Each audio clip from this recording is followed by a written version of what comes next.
Tennessee? Yes, I am. Oh, okay.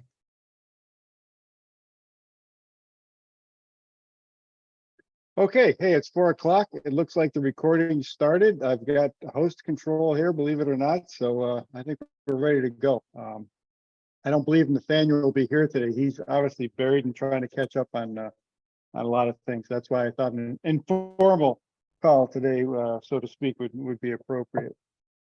So we had a question. John, why don't you go ahead with your question, please? Well, as I mentioned to some of you at the workshop last week, I want to make an attempt to get published in QST with an article of a working title of a sailor-proof instruction sheet for ham radio appliance operators to gather meaningful Eclipse data. And basically what I'm looking for is just a kind of a 1, 2, 3, 4 of what the ham radio operator, such as myself, should be doing during this event. And it's just a question of, I've sent Professor West, who's graciously volunteered to edit my missive, a kind of an introduction, and now I need a what do we want to try to collect, or is there the only thing I am familiar with was with the eclipse in 2021 when I was in the Antarctic, and then trying to get a recording of WWV Argentina and put it onto Audacity and then just send that up to Christina. Is that something that we want to do again these next 2 eclipses? What about, is there something I can do that is worthwhile and would be of benefit data-wise with an FT8 log from my station, or are there other things that are going on that I need to be aware of?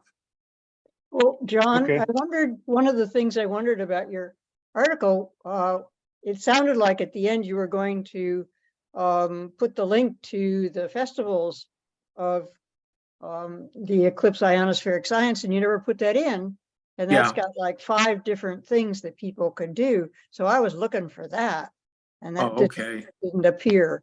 So well, I probably need to just know exactly where that is, because, as I said, that's an essential. So yeah, that would be really, really useful. So if you go to send people to hamsci.org and then scroll down a little bit, it says, want to find out about other things? Click here for festivals of Eclipse stuff. And you click there and you get all sorts of information. And that's where we really want to take some of that and make it smaller and put it in your article. I think that'd be great. Yeah, you got a good start. Does everybody know what sailor proof means? I had to look it up. That's a new one. Did you know about sailor proof? I heard that term for the first time when Charles Kuralt was at the U.S. Navy. Road, huh? On the road. Yeah, he was at the U.S. Naval Academy, and they have a yearly competition of making different projects. And he was talking to this one young midshipman, and he said, what's the first thing that you have to do when you're thinking about these projects? And the guy says, we got to make them sailor proof, which means that the typical swabby has got to be able to get it right the first time without a whole lot of detailed instruction from the chief bosun's mate. So that's kind of the, it's not really, I don't know, in this day and time, it's probably very derogatory, but you know, it's derogatory. We don't want to use it. Yeah. But did you find out? So what I found out when I looked it up is what the original meaning was. Do you know that? Well, it was something to do with a bottle of rum, which a sailor, you know, I guess guzzles down without taking a deep breath. And But you then know he, what the proof was. oh, what was it, 54 proof or something like that? It was, I don't know. Yeah. I don't drink, so I don't know that. I know 90 proof means it's 45% alcohol. Is that right? Yeah, but the way they did the proof, I thought was interesting. So you want to make sure that your rum, which usually didn't come in a bottle, it came in a barrel. So they just ladled you out a little bit if you're a pirate, I guess.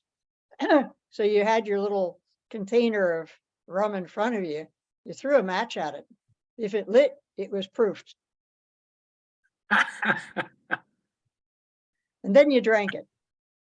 Wonderful. Well, one real quick one so we can get back on topic. Yes. In the War of 1812, when the British came marching up the Delta to Andy Jackson's line of infantry, the commander of the British forces was killed, and his body was put into a bottle of, put into a keg full of rum to be sent back to England. And when it got back to England, the body was decomposed and there wasn't a drop of rum left in the keg. Dreadful.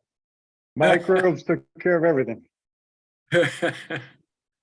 Okay, on the topic of articles, we do have kind of a plan because we've been discussing this with the editors of both QST and Rich W2 VU at CQ.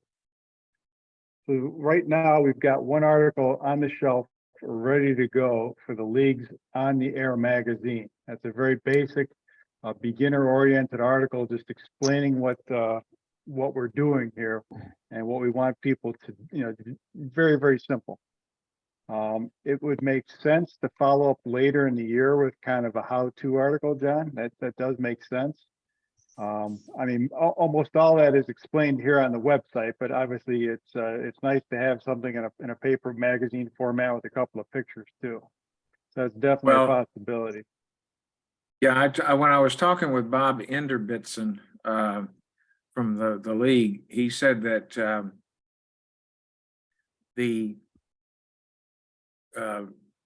how did they do it? The October issue of QST will come out September the 10th. And they're a month behind. So he said that's what I needed to shoot for, was that October issue, so that it would be in the ham shack of the subscribing QST members before October the 1st with the Right. Yeah, we've got those dates. We've started discussing with Becky Schoenfeld at the league last October. So yes, it would be very generous of you to author an article on that subject. The thing we've got in front of us right now is both the league and CQ magazine have requested articles on the Hamside workshop. So I've started putting together one for one of those magazines, and we probably need a volunteer to work with Rich Moseson at CQ on an article for CQ. Now, is that similar but a little bit different? you talking about last week, Gary? Yes. I just dipping my toe in the waters for all of this stuff. I would really be interested in doing something like that. Okay. Well, what I did, Ron, is I took obviously was taking notes during the conference last week, even though we can go back online and see everything eventually. And I sent those notes off to Rich at CQ and said, give me some idea of how long of an article you'd want, how many words, how many illustrations, because I didn't really feel right asking somebody to take something on without knowing how big of a task it was. So as soon as I get that information back, Ron, I'll share that with you, and you're more than welcome to move forward with that once you see what's involved, obviously. Yeah, and Gary, I will not be offended if you want to use somebody that's more experienced. I mean, I've done a lot of writing, but more medical. But if you want to use somebody more experienced, you will not hurt my feelings. But if not, I would be quite interested in another opportunity for stretching and growing and learning. So yeah, keep my name in. Okay. Okay, well, you're the first one to throw your hat in, so that gives you a big advantage. So absolutely, I really appreciate that. Yes, we have a winner. Yeah, there we go. That's that's wonderful. That's something off my checklist. I didn't expect that today. So John, let's take a look at your article for something that could be published later in the year as more of a how-to thing. That would be fine. That would be okay.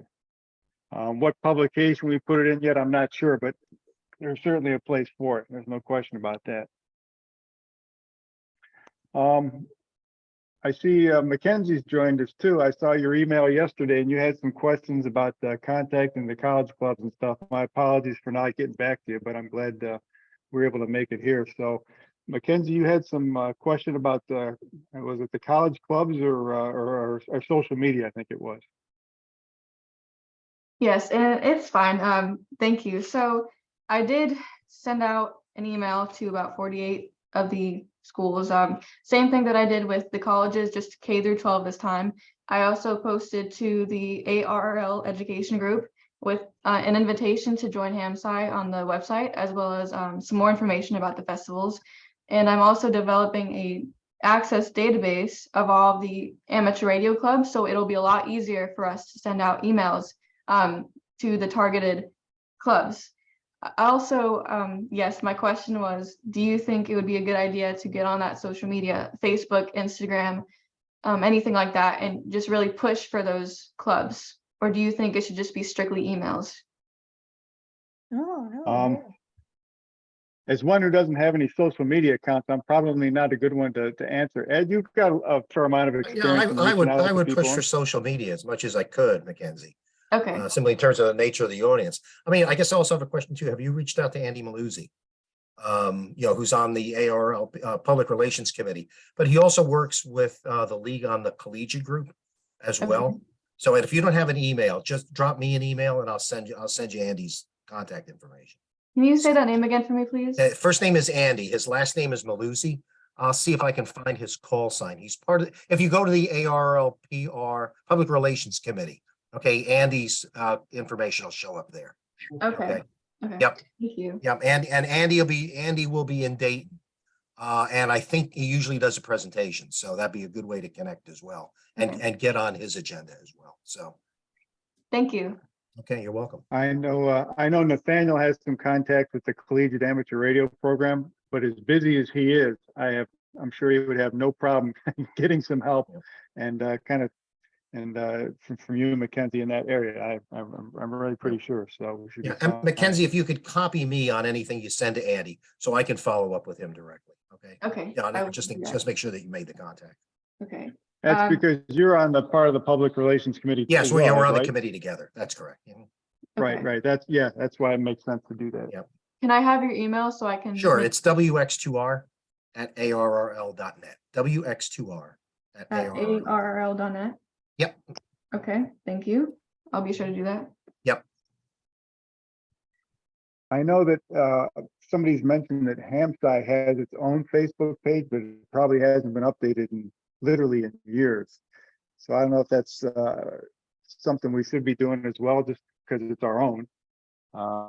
In addition to, I suppose if you do that, would that be a place to start, Mackenzie, or is that something a little more of a follow-up thing?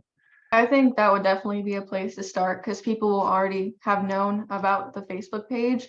And once they see it's updated, they'll probably get a notification for it and then they'll be more interested. There's also, I believe on Facebook, there are hashtags you can use, which will show up more for amateur radio related posts. And that will, I'm sure, pique more interest as more people use Facebook. But I can also do the same thing. Well, I don't know if HAMSci has anything else with like Instagram or Discord. Maybe if you guys have a Discord server, that would bring in a lot of younger people as well. That's definitely a big thing. I've But on Instagram never as well, heard there are anyone. also hashtags that would also give the post out there more. People would see it more. Okay, I've never heard anybody mention anything other than that old Facebook page. So my chances are that we'd be breaking new ground, which is great. I mean, Ed's right. And you're, I think, both right. So let me put those things in my notes and put them on the agenda for next week when Nathaniel's here, because I'm sure he'll agree with that too. And if he wants to give you the credentials to manage the Hamside Facebook page or something, I have no idea what his feelings would be on that. So, Okay, thank you. but you're definitely going in the right direction. We appreciate the help. I'm glad I helped. I'm happy to help. Good, great. Yeah, really, that's just Mackenzie. What, from my perspective, what you're doing and the enthusiasm that you're bringing, and this group that is going to be great to reach. Just kudos, really well done. Thank you. Yeah, I mean, it not only helps the project, but I think it helps ham radio overall too, to have people realize it's more than just to sit around on the air and talk to a bunch of old guys on Morse code or sideband or FT8 or whatever it is. But the diversity is a good thing, both age and every other way we can think of. So that's one of our goals. When you speak of old age, I'm assuming that you're excluding all of us that are here present, right? Yeah. Oh yeah, of course. A bunch of spring chickens on here. I can see that. Hey, one of other big plus of the Discord service, a lot of groups use it like for if you have software development projects that you want to do a group effort, it's kind of works well for that too. I know yeah, that's a good point. That's an interesting point, Bob. Thanks.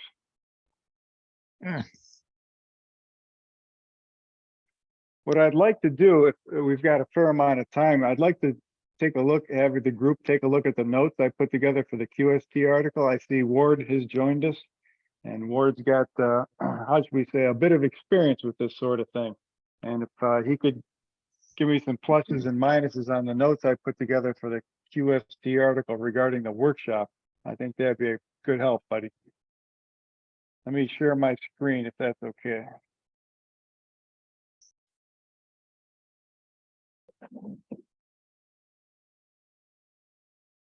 Move this out of the way. Yeah, I don't need to see everybody, I don't think.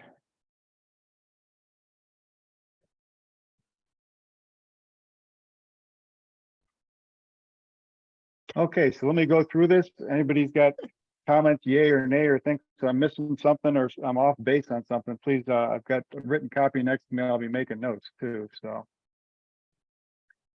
So of course, the title of our workshop was Forging Amateur Professional Bonds, and I'd imagine that'd be the good title for the article. And the QST layout folks would let us know if they would want to use our banner at the top of the article or something. That's their choice, obviously. We can give them that. I thought it might be worthwhile to give a brief recap of Hamside purpose and goals, and also cite some of the previous articles.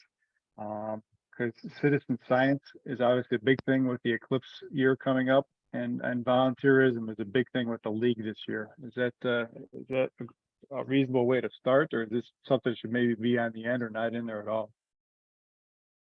Both at the beginning and the end. Gary, what I would do is combine the recap there of the purpose and goals and the why scientists hold workshops into a sidebar, a little tiny thing that can be offset someplace. And I would dive right into citizen science and volunteerism, because that's the hook. That's what will really get interest from the readers. And so don't wander around before you get to that. Go ahead and put the sidebar someplace, and then if people want to know, well, what is this Hamside thing, they can see it offset. Yeah, jump right into citizen science.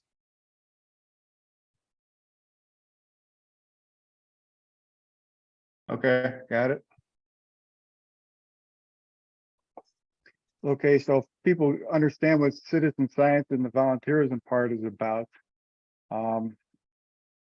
okay, why the scientists hold the workshop to be off on the side. I think this particular workshop is fairly unique because of the amateur professional connections in the community and how hams have played a significant role in this whole thing. Yeah, Would I that would be even a- make that like a heading. After you explain a little bit about citizen science, saying, have a heading like a unique collaboration or just unique collaboration, professional, amateur, some combination of those words. Because that's really key here.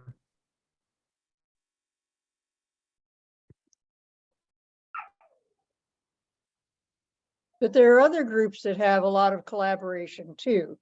So I think unique is a little strong. Yeah, okay. What word would we say? I don't know. Just,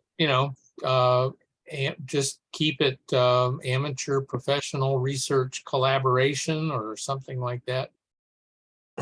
That's interesting enough on the face of it.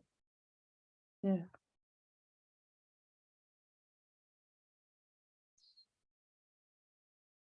Or an ever increasing collaboration, because obviously we've had some experience with past eclipses and we're getting Yeah, far more involved now. Yeah. Headings get real busy. Yeah, exactly. Yeah. Yeah. Don't disagree. Yeah. I just like free beer. That always gets Tomorrow. That's free always beer tomorrow. that's always my second slide. It's like, and people go, what? And then made you look. I have been to some of Ward's presentations, and I can attest to the truth of what he is saying. Okay, good, that helps. So if that's our heading, I think I would make sense to spend just at least a few sentences explaining how hams played a significant role in the conference, because that's what the article is about, the conference, not the history of HamSci. I don't think we need to worry about that stuff.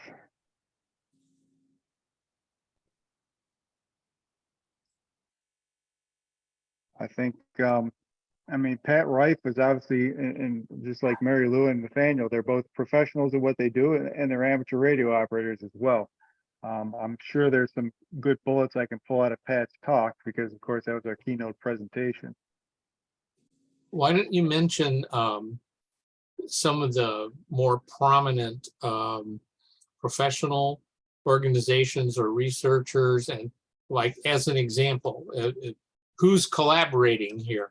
Ham radio individuals and groups, and the following institutions and researchers, and if they have a ham call, make sure that gets in there. And like Phil Erickson, W1, whatever it is, JPE. PIE, from the Haystack Observatory. Yeah, because we had some of the what was his name? A series or some from NASA that did the presentation on Saturday morning. We had the gentleman from the University of Fairbanks, Alaska. We had those two students that talked about the balloons. I mean, there was some as Ward was mentioning, and then there was some that were just ham radio operators that are not scientists, that are part of HamSci, just involved from that perspective as well. I know one. Okay, I might stick Mary Lou and Montclair State in here, because as much as Phil has done for us in the past, he wasn't that active in this particular conference this year, if I'm correct. Yeah, we So I know may- why he couldn't, why he couldn't come, right? No, His father died. oh goodness. Yeah, so he Wow. canceled out and had other things to do with the family. So, yeah, he was sorry he couldn't come. Okay, So it might be interesting to look at certainly all the speakers, but also all the people who actually did come, and parse them out and see how many were professional scientists and how many were ham radio operators. And hopefully it's 50-50, but I don't know. I've not done that. But I do think the audience of the magazine is that we're kind of hitting on it, that it's important that this doesn't come across as a group of professional scientists, but that collaboration, that the people reading this really realized that there was a collaboration and there was ham radio operators just like them, and that they will also be involved, you know, in the Eclipse. That's just my personal take. Okay, I think we'll have that, because if I do talk about a few of the talks and stuff, almost everybody who gave a talk has a call sign behind their name, so. Right. I'm just trying to think, if I were not familiar with ham sign, I picked up QST and I wanted to read about this workshop, the goals, key concept, right? Citizen science, volunteerism, but what happens at a workshop? So you only maybe need a sentence or two, Mhm. but at least, you know, there's presentations, poster session demos and whatnot. It's just Yep. like when you read about Dayton or something in QST, at least you find out kind of what happened there. Yeah, with a weighting of it on the content that was really relevant to the amateur radio community, you know, that type of thing. Right, right. Because obviously Yeah, that's the target audience for the book, so. And the Eclipse as well. There was a Yep. lot on the Eclipse. I know we had league involvement with Bob and Ed both there. Is that worth mentioning in the article, or is that Not in something CQ, that, not in But CQ. no, this is This is the the QST. QST. I'm only looking at Yeah. QST here. Oh, come on, QST, okay, right, Well, I sure would. sure. Gary, you might Okay. also want to explain what a poster session is. Most people who have not been to a professional conference have no idea what that means. Yeah, I didn't until I attended. I agree. Perhaps one of your picks might have a poster as an example in the background, Yep. Absolutely. Or have a bunch of people looking at a. poster. standing at them. Yep, Yeah, action photo, right? If QST is amenable to such things, you can get graphics of the posters, which are often really dense. You know, by the time they get shrunk down to this size in the magazine, no one will be able to read them at all. But if you can get copies of the graphics and you say, some of the posters here are on, and then there'll be a URL for additional content for the article. Well, and Yeah. don't they also have that thing now, the what's it called? QST at large or something, where Yes. you can expand on it as well? Yes. And pointers to papers and CVs and, you know, all sorts of things there. But yeah, if you'd like to see what these posters are like, you can see some at. Yeah, that's one thing that we've got a fantastic website. Nathaniel's built a real fountain of information. It's nice and dense. There's no fluff. It's what it needs to be. And so pointing people to that is a good thing. And this is more of a question for Nathaniel, probably. I mean, there were some other organizations who participated or played a role in addition to funding. So I think it's some way or another, whether it's in the footnotes or in the body of the article, I think we're going to have to mention the ARDC and the National Science Foundation. And NASA. This is, I would think this is where a mention of the fellow that came down from University of Fairbanks and also the fellow from NASA, that would go in there, maybe even ahead of, because I had no idea what ARDC was until it was very patiently explained to me Friday afternoon when I stopped at their table. I think most people know what NSF is, but it would be just, again, another bunch of alphabet soup that you'd hope most people would recognize. Well, That'd be a later good on, little you'll see. sidebar with a list of acronyms and what does this mean off to the right.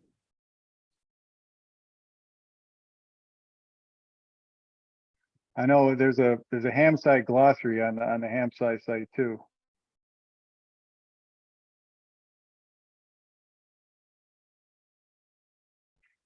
And yeah, I will get to NASA in a little bit. I wanted to highlight them for sure. One of the things I found extremely interesting and relevant to the ham radio audience is Dr. Maldonado, the provost from University of Scranton, talking about our parents were from Cuba and how radio brought people together and connected them to their homeland and that sort of thing. So, I mean, that was the very beginning of the conference, and that's something I would like to listen to her talk. It was just a few minutes, but I thought that could be pretty relevant to the QST audience. She didn't happen to mention Arnie Coro, CO2KK, who does shortwave DXing. He died just recently. No, Yeah, I don't remember hearing mention that. she didn't. It wasn't like a full presentation. It was just her and her role with the university and introducing the conference. So it wasn't very long or anything like that, or very formal.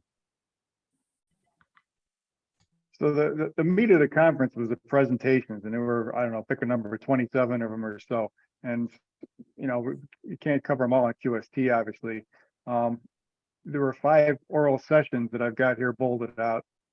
Some of them were more relevant to the ham community. I mean, the personal weather station session, talking about the grapes and the tangerine SDR and that sort of thing, would be interesting. And it'd be nice to put a graphic of the grape version 1.2. We've got some actual hardware that was designed by HamSci, and the software is written by HamSci. So I thought that would be a nice thing to include. That might be worth a small sidebar of its own. How can I play, you know, and focus on the grape, you know, as a very small introductory thing. Yeah, we do have all the instructions on the web now for order. You have to order the circuit board, order the components, how to build it, and that sort of thing. So that we can point people to that.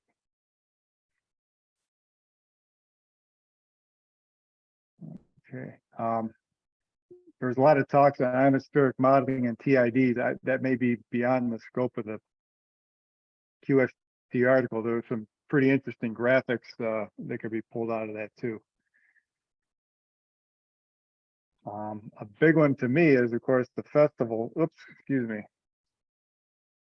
The festivals, the Solar Eclipse QSO Party and the Gladstone Challenge, and some of the talks on FFT4W. I mean, that's everybody getting on the air and how to participate as well.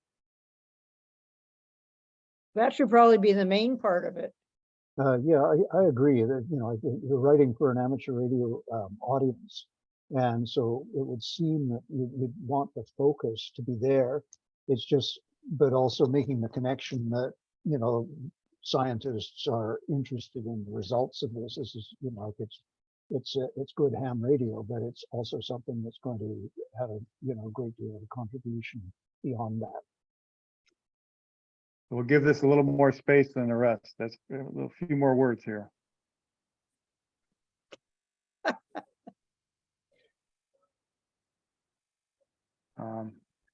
There was a lot of talk about flares, radio astronomy, and aurora and whatnot. Again, this is very easy to link people or point them back for the conference proceedings, and they can read about it all. So we'll see how much we can say there. I think for the younger audience, especially this NASA Space App Challenge team, it's a little hard to explain. I'm not sure I could do it rather succinctly, but basically NASA threw a challenge out there where we've got a group of people from 6 different countries, one of which was a ham, to develop this app to predict total electron content, and that's pretty technical. And I don't know if an image grab from an app on a phone would be that exciting for graphics wise, but that's something a little different.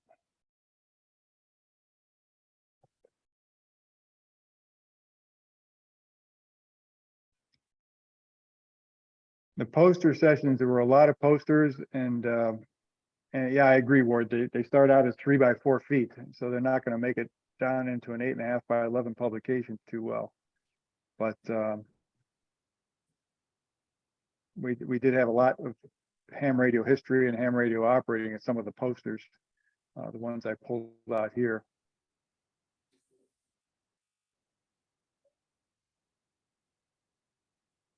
And much similar, the demos and workshops, there was a lot that were very ham centric. The thing about Case's presentation on coherent CW, demonstrations at the VLF station, Ed Hare's talk about propagation software and stuff. So there's a lot of things to mention that were, I think, relevant to a lot of hams.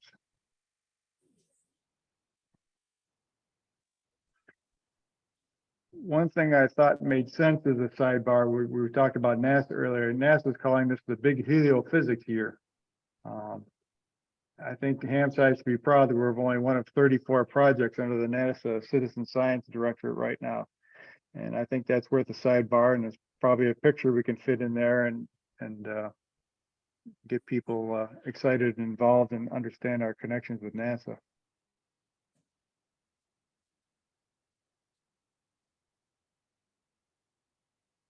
And I don't know if it's worth a table or how we would, I thought, Ward, you suggest we at least name the institutions and research programs that are involved with some links back so people can see what all these organizations were that were present at the conference.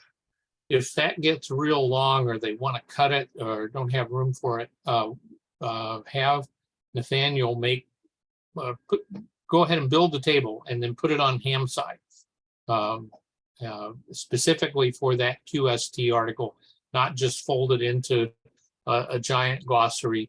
It can point to a giant glossary from the table, but stay focused. You might want to have Nathaniel create a small section or entry for October 2023 QST article title something, and then notes and links and whatever from the article. I'm just trying to make it a one-click experience for the person reading the article digitally to go to content as fast as possible. Gotcha. Yeah, you don't want people to have to bounce around amongst five different pages to go what we want to talk about. Yeah, Okay. or it's diluted within some bigger, grander thing that they don't know what's going on or anything. You want sort of a foyer, I guess. That's a good idea. And at some place, obviously, we want links to here, which will have the public versions of all the presentations and posters and that sort of thing too. So there may be a couple. There may be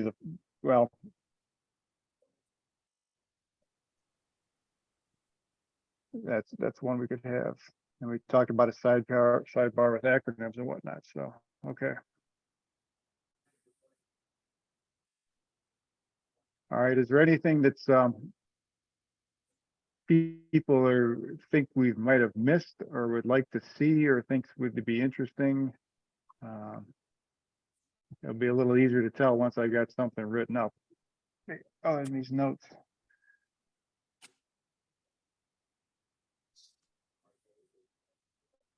That's going to be plenty. You're going to have Okay. a jam-packed article for 2 or 3 pages. I mean, lots of, graphics, a couple of sidebars, some tables. Yeah. When I was doing hands-on radio, it was almost about, I got 2 pages, and 2 pages is a really short technical thing. Fast, yeah. Yeah. Well, And Gary, maybe it's just me, but the only thing in there is that I would be careful with is the ionospheric disturbances and TID. I just don't know that people are going to know its importance. And my concern is that, as Ward was saying, if you don't have a lot of space, I'm afraid that in order to put that in, you would have to start putting in some definitions and explanations so that people would know what that was, because I think it's a very small percentage that would understand what those are and their significance. I could be wrong, but that's just my take on that particular one. Oh, good. That's helpful, because what I can do is I can focus on trying to write up some of the sections that you all have commented on, and leave some other stuff behind. If we're getting around 1,800, 2,000 words, I know I can stop. Yeah, I'm yeah. I worried mean, about you these things. you can always say things that there were technical topics on and add a couple that are near and dear to your heart. But that particular one, for me, trying to look at it from the perspective of whatever an average ham radio operator is, that one I think would possibly just sail right over their head, I'm afraid. Okay, that's good. That's good. That's what I needed to My hear. my 2.5 cents worth. I mean, yeah, you can always, give a title or something, a very short summary and say, if you'd like to learn more about this, Yeah. and give them a pointer. No, I have to agree, and I personally am really interested in this stuff, but I can certainly see that for a lot of people, it's, at the most, it would be, gee, I've never heard of that before. I wonder what it means. So, and obviously, I assume that what you're going to be doing is linking to, a lot of what actually went on during the workshop, so that people can follow up on a lot of these things, presumably. Is that correct? And Yes. and Gary, I'm sorry to talk so much. I would also include about the ham radio station and DX Engineering donating that 7,300 for the station. Personally, I think that's important that they get some of that recognition for how much they help. And I think the fact that they are building and putting in a university college ham radio station, to me, that's an important aspect to include in QST. Now I think I'm up to 3 cents of my opinion. So, but I think that's important to add in. Okay, I had that one of the posters I was going to cover, but at least I've got that notes in there, Ron. Thanks. Yeah, Nathaniel's got a picture of me holding the radio, so that's something that could be put in there. I have one other question. Were all of these talks recorded, and is that linked to them? Yes, they were recorded. It's a lot of work to get them individually linked and put up on the website, so it's probably going to be a couple of weeks. What they're probably going to do is put the raw recordings up there initially, and then Jason from Ham Radio 2.0 is going to go through and do a lot of editing and clean things up, and then the whole thing will be appearing on YouTube. I believe that's the plan. And I believe it's going to look, from what Nathaniel was saying, is going to look like last year with the presentations on the ham site website, kind of the same way of getting in and looking at them individually, and they'll have us in there. And then I think on the posters, that was not recorded though. Whoever asked the question, it was only the presentations that we did that was recorded. There might be pictures of the posters, but that part was not. Well, that was what I was interested in, because there's a couple of these posters that I don't remember seeing, although I may have been by that time glossed over enough that it just didn't, appeal to me or strike a bell with me. But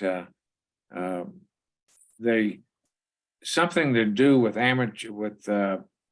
propagation analysis and propagation determinations would probably spark interest in a lot of people who might be reading mine, with the idea that I remember was it Carl Lauterbach that was a presenter at the one at at Huntsville last year that did a whole topic on RF propagation and the software methods to use for it. Yeah, Carl Lutzelschwab. So I believe the posters are probably already visible. If you go to the agenda page and scroll down to the posters, I thought they're all going to be available by now. Maybe they weren't. I'm glad I checked. Yep, some of them are put in there. Some of them are available, not all of them yet. But they will all be available soon. There's a good one. Yep, there's Ryan. It's up there. So I know Nathaniel had to go back and ask everybody if they're okay on public posting and that sort of thing. Yep. So it looks like at least 80% of them are probably there. Gary, I don't know if you caught it, but that was a picture of me helping my high school teacher in a research project on sea slugs. And that's me holding a sea slug in my hand on that poster. Was that your poster, Ron? Yeah, that one, yeah. That was mine. And then if you see the picture, that's actually myself and one of my friends. We helped our high school science teacher on his master thesis on sea slugs. So I'm actually out there in the ocean holding up a sea slug. And I thought that ought to catch a little bit of attention. So there's you can go in a restaurant and order escargot, right? Which are snails, but I don't know if you can order sea slugs. Yeah, I think they might be a protected species if nothing else. Anyway, I just thought I'd throw that out. There was something on a Martin Marvel's segment that showed people trudging through, I guess it was up in Oregon, they do it because they have mud for beaches instead of sand. And they were digging those things out and they were ugly looking. So John, we probably had to circle back to your the thing you wrote up. I mean, it's we want to find a home for it, and we want to make it obviously useful and valuable to everybody. But you were thinking, like you say, more of a how-to article for how to contribute to ham site and the Eclipse data. Yeah, Yeah. Gary, I was thinking about that. And John, would that be a good place to go in the OTA, the On the Air magazine? Yeah, Well, that's what I was talking. I mentioned that earlier. Yes. Well, I think I was assuming that's an editorial decision that QST would make. You know, they've got three buckets up there. One's the trash bucket, and the other one is QST, and the third one is on, you know, the one that's for all the new amateur stuff. Gary, I think the other Gary, AB4GH, was trying to say something. Oh, I was just saying that earlier we were talking about adding information on for the hams to get involved in the Eclipse. I want to see, I don't know if I can do this on my iPad or not, but I've got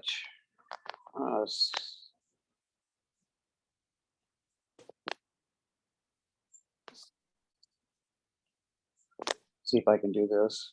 I apologize. I'm used to my laptop. There you go. Oh, almost saw your screen.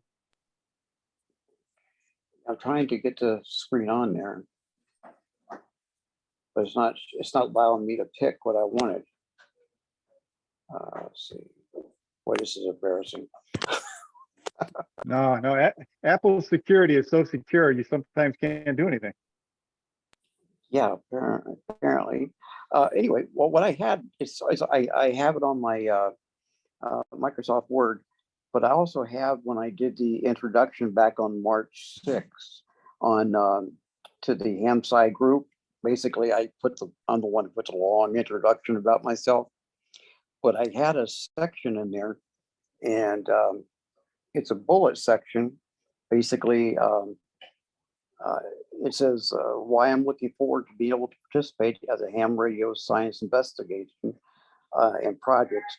I believe volunteering with HamSci will provide many benefits, such as one, continued contribution to science research. I can contribute to advancing science research and understanding by collecting and analyzing data and sharing findings with researchers and the scientific community. Number two, learning opportunities. I am wanting to learn about various scientific topics such as astronomy, atmospheric science, physics, environmental science while engaging in amateur radio activities. Number three, collaborative work. By participating in citizen science investigation, it can provide opportunities to collaborate with other enthusiasts, researchers, and professionals from different backgrounds or different fields. Number 4, access to resource. I can use a variety of resources I have, including specialized ham radio equipment and software to gather and analyze data. Number 5, personal growth. Joining ham radio science citizen investigation can provide a sense of personal fulfillment and accomplishment, as well as the opportunity to learn more and contribute to society. And then overall, by participating in ham radio science citizen investigation is a great way to combine amateur radio activities with advancing scientific research and knowledge, also while fostering a personal growth and collaboration with others. That was just, it fits in about, let's see, 1, 2, 3, 4, 5, about 5, 6 paragraphs roughly. But I'm just reading that on there, but I thought maybe that might be, if somebody's reading it on QST, because I'll read on the articles on QST, and I like to read how I can get involved, how it would involve me, what I can do. And I was just listening to everyone talk, and I said, gee, I wrote out a little segment on that. It can be modified. Just go on there and take what you want off of the ham side group on there and modify how you need it, cut it down. It just might be some help because I'm new here. So this is my first Telecon. So, and I'm looking forward to it. I was at the 2017 here in Berea, Kentucky, and we had a lot amount of darkness. And this time we're expected to get 94.9% of the eclipse. So I'm looking to help out as much as I can. No, I appreciate the input, and that's why, that's one of the reasons I think I said in my post this morning, I was originally going to take a week off from the call, but I thought, well, we got people cranked up that may have attended the conference and seen things, and I thought it'd be a good thing to be here. So I'm glad that you were able to join us, and I'll keep those notes and thoughts in mind too. If we got a place we can use them, Gary, at least I know where I can get them from. Yep. It's March 6th post I made when I made my long introduction. And I wasn't sure how to introduce myself exactly because I kind of got a wild background, but I started, just the basics. Here I am. This is who I am. This is what I do, and this is where I'm at. So. All right, great. Yeah, thank you for that. I do recall seeing that now. That could be very well be helpful for us. The last thing, we're getting close to 5. Well, I think we did cover everything. Even though I didn't have an agenda, I think we covered everything we wanted to. We didn't really, so we put a couple of things off till next week. We're talking about the Discord server and some of the other social media stuff. So hopefully Mackenzie will be able to join us next week again. That'd be great. I'll see what I hear back from Rich at CQ. Ron, I'll get that to you. And in the meanwhile, I will do some pecking away at the keyboard and work on my QST article with everyone's input today. So it's all very, very helpful. Is there anything else that anybody wants to bring up before we close her down for the week? How do I get Mackenzie's background? Oh, that's part of Zoom. You could do that. Yeah, I I can know. tell you how. It's like, QRZ. You just QRZ. want it live and in person. I'm sitting here looking out the window going, that's not it. Yeah, I'm looking at the snow and the rain, and then I'm looking at that background, and then I'm looking at the snow and the rain. Soon, yes.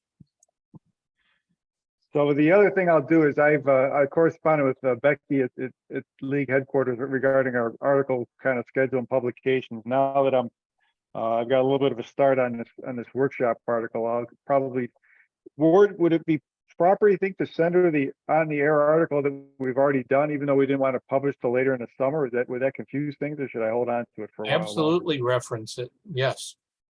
No, Well, but should I send it to her because she hasn't seen it yet? That what?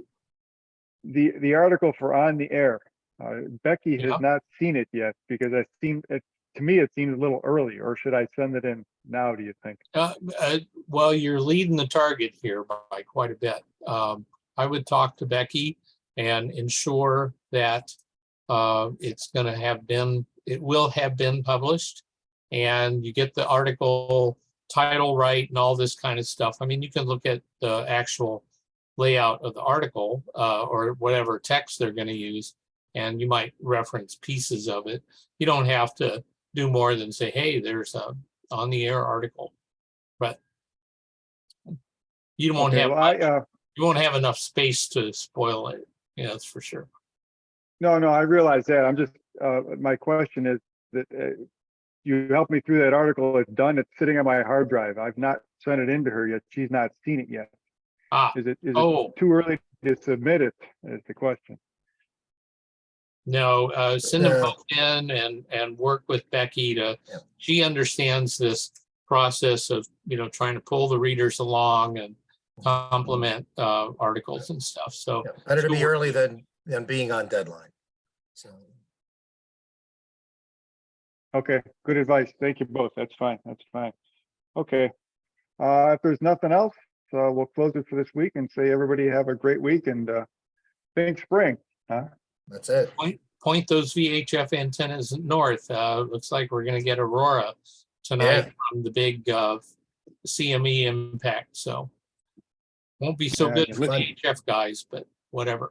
Okay. Whatever. Take Send me care, things. everybody. All right. Nice Thank you, seeing everyone. everyone again. Thank you for Take care. having me. Mary Lou, can you hang around for just a second? Sure.